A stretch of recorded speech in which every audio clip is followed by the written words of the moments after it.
Let's start with momentum. Basically, momentum is the amount of motion an object has.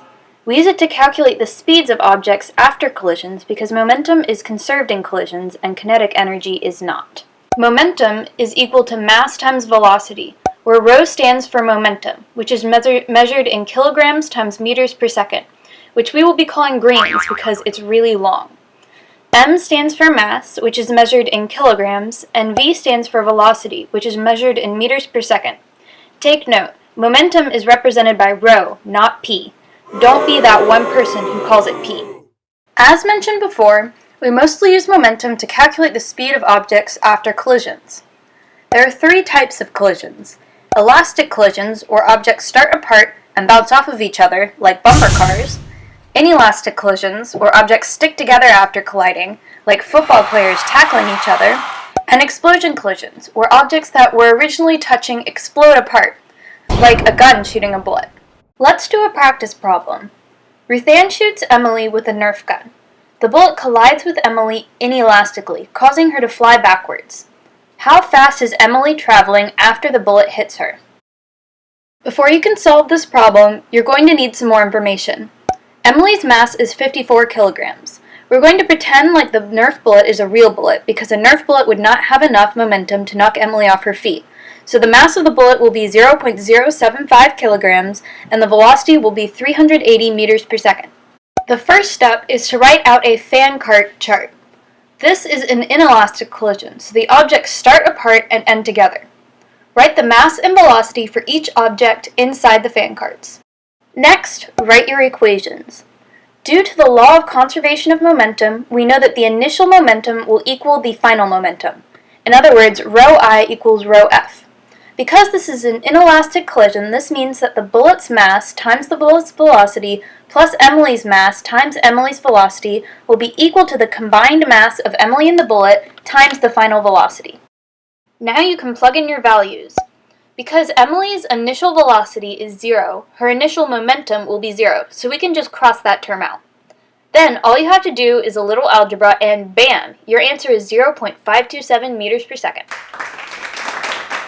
Now, I'm sure you're wondering, what if the bullet was just a regular Nerf bullet and just bounced off of Emily in a normal elastic collision?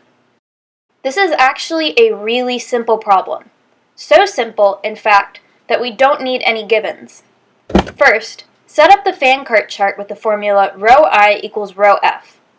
Because this is a perfect elastic collision, this becomes the initial momentum of the bullet plus the initial momentum of Emily is equal to the final momentum of the bullet plus the final momentum of Emily.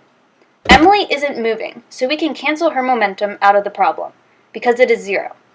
Then, the mass of the bullet can be divided out and we are left with the final velocity of the bullet is equal to the initial velocity of the bullet. This makes sense because Emily doesn't give any momentum to the bullet and the mass of the bullet doesn't change. Keep in mind though, most perfect elastic collision problems are not this boring. Usually both objects are moving, which means you actually have to do math. Now that you're an expert on momentum, let's move on to impulse. There are actually two equations for impulse. J equals F delta T and J equals M delta V. Many times, when solving impulse problems, it is helpful to set these two equations equal to each other. F is external forces, delta T is change in time, M is mass, and delta V is change in velocity. Let's try an example problem. A person, say Emily, because we haven't picked on her enough in this video, falls off of a playset onto the ground. What force did the ground exert on her? Once again, you'll need some more information to solve the problem. Delta T, the time that the ground exerted a force on Emily to stop her fall, is 0.05 seconds.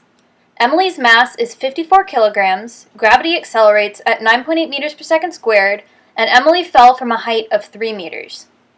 First, we need to find Emily's final velocity.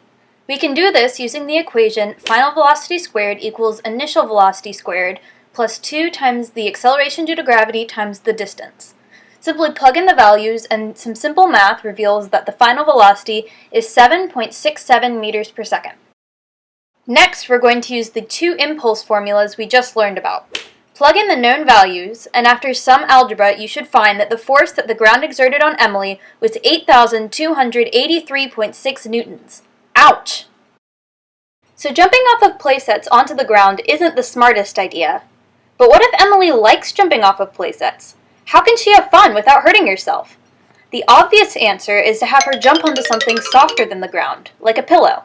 But why does that work? We can keep most of the givens from the last problem. The only thing the pillow will change is delta t.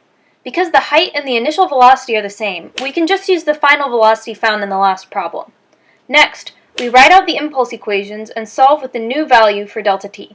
The answer we get is 4,147.8 newtons, which is half of the force the ground exerted on Emily.